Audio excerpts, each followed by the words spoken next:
My dad and I built $1 million company, then he gave it all to my brother and said he deserved it. The memory of that day still feels like a punch to the gut, even years later. The weight of those words, "he deserved it," played on repeat in my mind as I sat there, staring at the polished mahogany conference table where countless business decisions had been made. Where my father and I had spent endless hours building something from nothing, brick by painstaking brick. This was supposed to be our crowning achievement, the culmination of years of sacrifice, sleepless nights, and unwavering dedication. I remember the first time Dad and I sat down at our kitchen table with nothing but a napkin and a dream.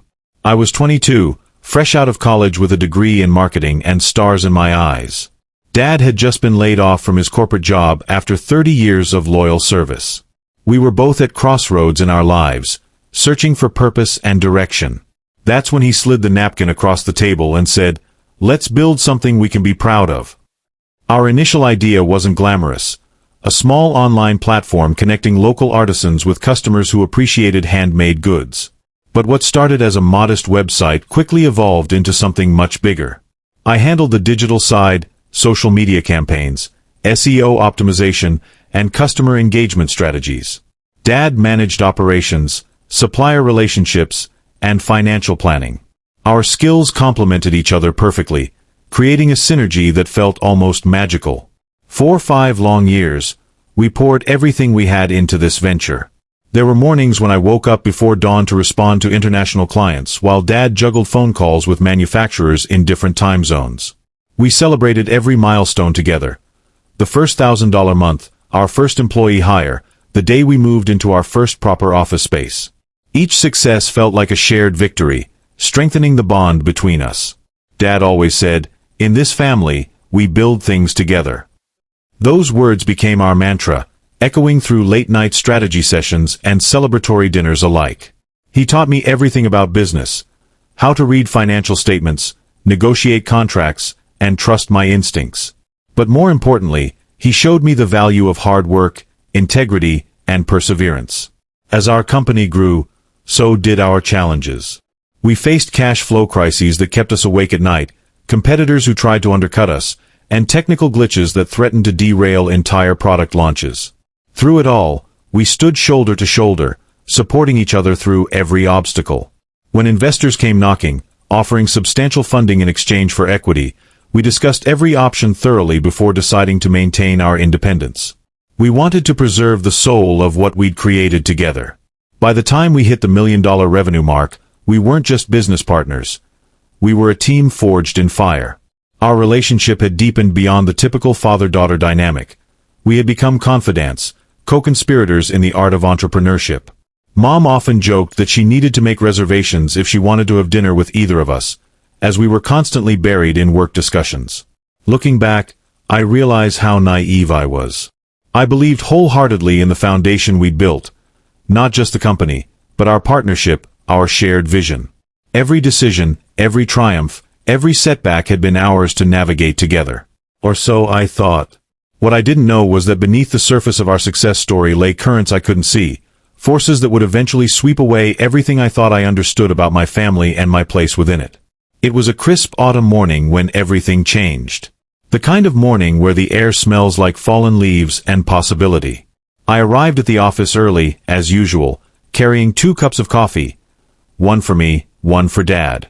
We had a big day ahead, finalizing details for our expansion into Europe. As I walked through the glass doors of our headquarters, I noticed an unusual number of closed doors along the executive hallway. Strange, I thought, but didn't dwell on it.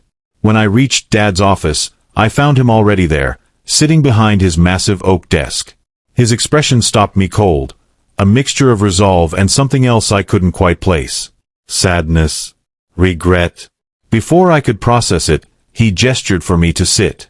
"We need to talk," he said, his voice unusually formal. My stomach dropped. In all our years of working together, Dad had never used that tone with me.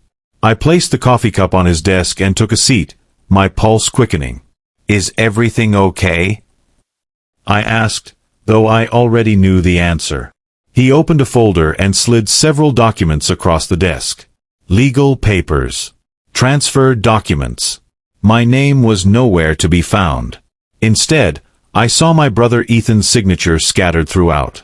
The room seemed to tilt as I scanned the documents, comprehension dawning slowly, painfully. Every asset, every share, every ounce of the company we'd built together was being transferred to Ethan. I don't understand, I managed to say, my voice trembling. Why is Ethan's name on these? Where's mine? Dad leaned back in his chair, avoiding my eyes. Your brother needs this more than you do, he said finally. He's struggled his whole life to find his place. This company will give him stability, purpose. But we built this together. I protested, my voice rising. Every late night, every crisis, every victory, it was us. You and me. Ethan deserves a chance, Dad continued, his voice firm now. You're strong, capable. You'll bounce back from this. He needs this opportunity more than you do. The words hit me like physical blows. I stared at him, trying to reconcile this man with the father who had spent 5 years teaching me everything he knew about business. The father who had promised we were building something together. What about everything we talked about? About family building things together. He's family too, Dad said simply, finally meeting my eyes. And sometimes, being part of a family means making sacrifices for others. I wanted to argue, to point out the countless times Ethan had dismissed my ideas, undermined my authority, or shown up late to meetings when he occasionally bothered to show up at all. How he had scoffed at our little project, while working dead-end jobs and complaining about his lack of opportunities. But the look on Dad's face silenced me, a mixture of determination and guilt that told me arguing would be futile. Instead, I focused on the practical implications. What about the employees? The suppliers? The clients who've trusted us because of our leadership? Do they deserve to have everything ripped away from them too? Ethan knows enough to keep things running smoothly, Dad replied, though his voice lacked conviction. And you'll help with the transition, won't you? For the sake of the business. The request felt like salt in an open wound. After everything, he expected me to facilitate the transfer of my life's work to my brother. The same brother who had contributed nothing to its creation.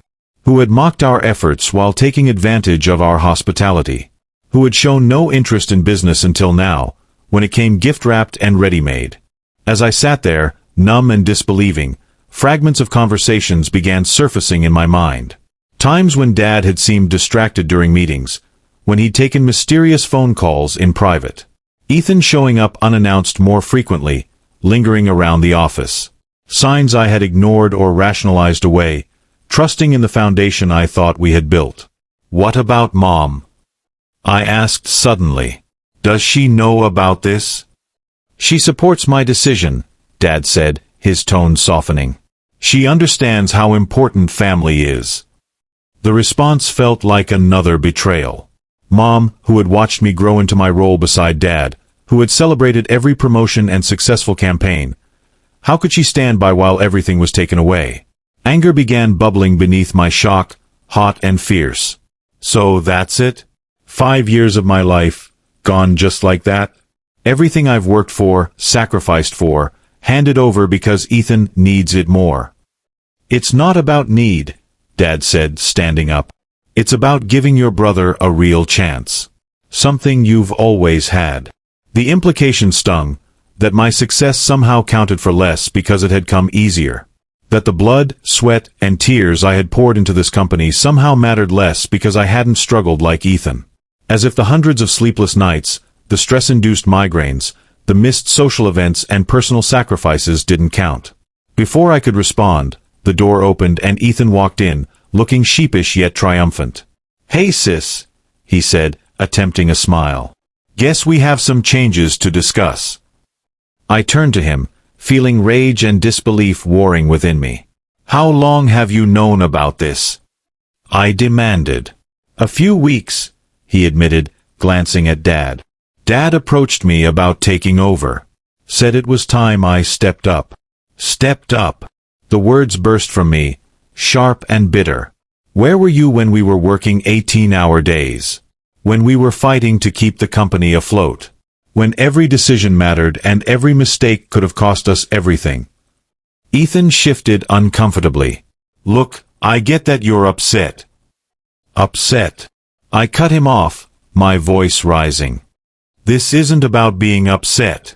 This is about having everything I've worked for stolen out from under me. About having my contributions dismissed as if they meant nothing. Evelyn, Dad interjected sharply. That's enough. Your brother is here now, and he's ready to take responsibility. Responsibility. I laughed bitterly. He doesn't even know the first thing about running this company. He doesn't understand our clients, our processes, our values. Everything we've built is based on relationships and trust, things you can't just hand over like a set of car keys. Ethan will learn, Dad said firmly. And you'll help him.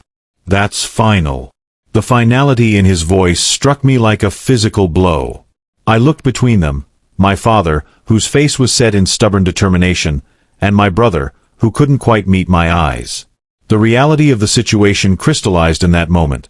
They had already decided everything without me. I was merely being informed, not consulted. As I gathered my things to leave, I realized something else. They had underestimated me. Underestimated my strength, my resilience, my ability to fight back. Because while they might be able to take away my position in the company, they couldn't take away everything I had learned, everything I had become during those 5 years. And most importantly, they couldn't take away my determination to prove them wrong. The days that followed felt like walking through a fog of disbelief and anger. I threw myself into the transition process, determined to maintain some semblance of control over the chaos unfolding around me. Every meeting with Ethan felt like navigating a minefield. He approached his new role with an awkward combination of arrogance and uncertainty, making sweeping declarations about changes he wanted to implement while simultaneously deferring to Dad for every major decision. You know, sis, he said one afternoon as we reviewed quarterly projections, maybe this will be good for you. Force you to spread your wings, start something new. I bit back a sharp retort, reminding myself that professionalism was crucial during this transition period. Instead, I focused on explaining the intricacies of our supply chain management, watching as his eyes glazed over. It was clear he had no real understanding of what made our company successful beyond the numbers on a balance sheet. Mom's attempts to bridge the growing chasm between us only made things worse. She would invite me over for dinner, carefully steering conversation away from business matters while casting worried glances at Dad. Her anxiety manifested in constant baking.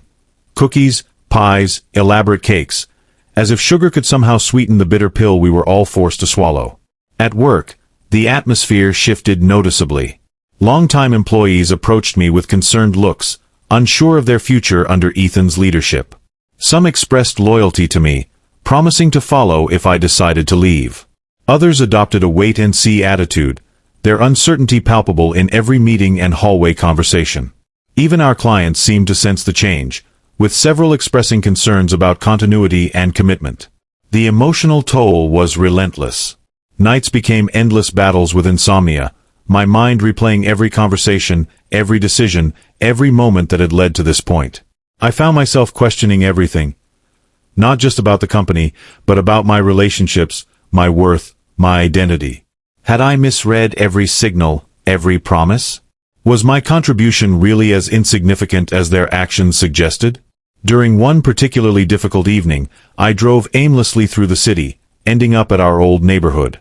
The house where Dad and I had first sketched our business plan on a napkin stood dark and silent.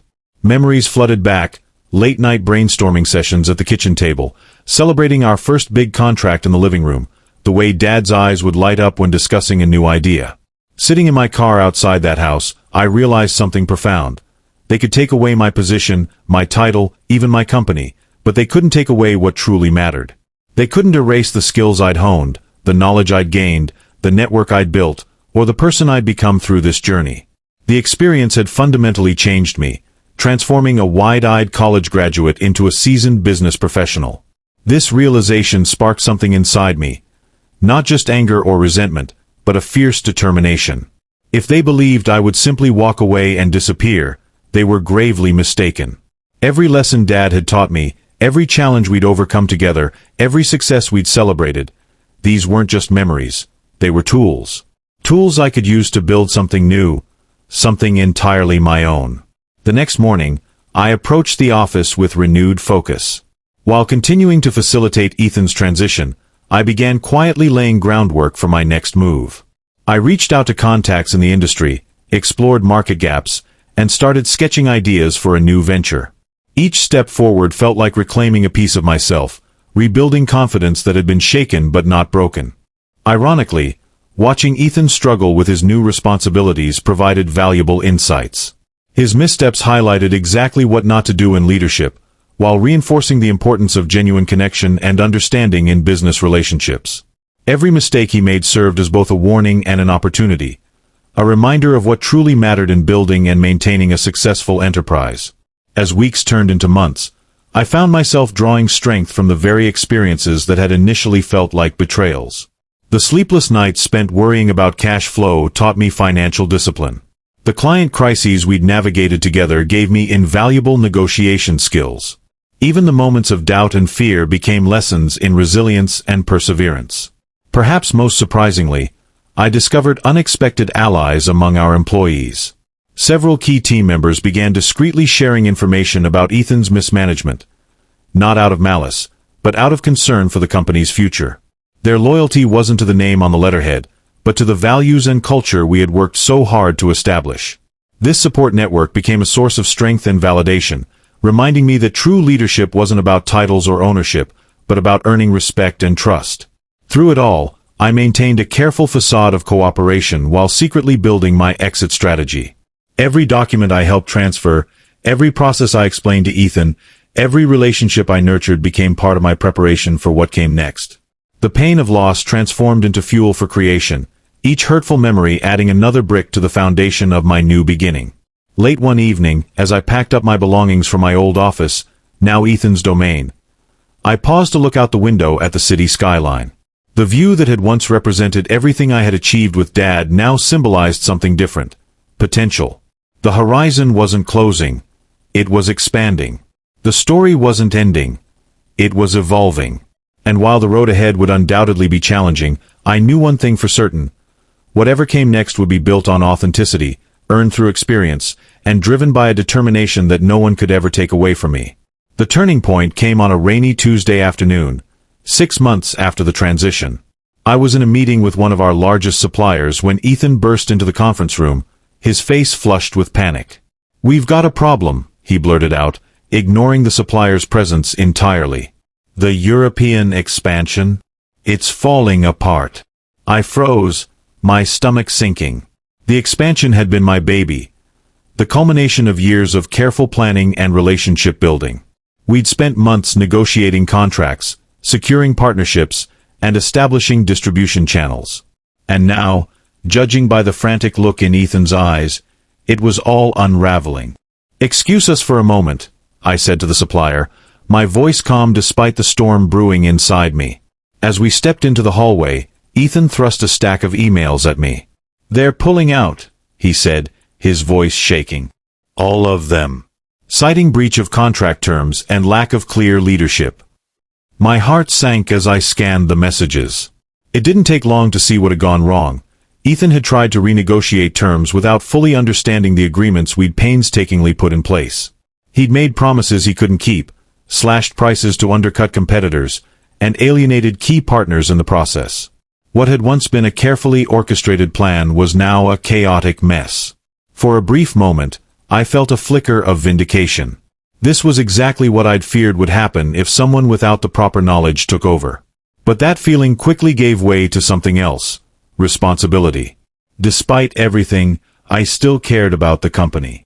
About the employees who depended on it, the clients who trusted us, and the legacy Dad and I had built together. "Ethan," I said firmly, "you need to step back. Let me handle this." He looked at me, his expression torn between pride and desperation. "You'd do that?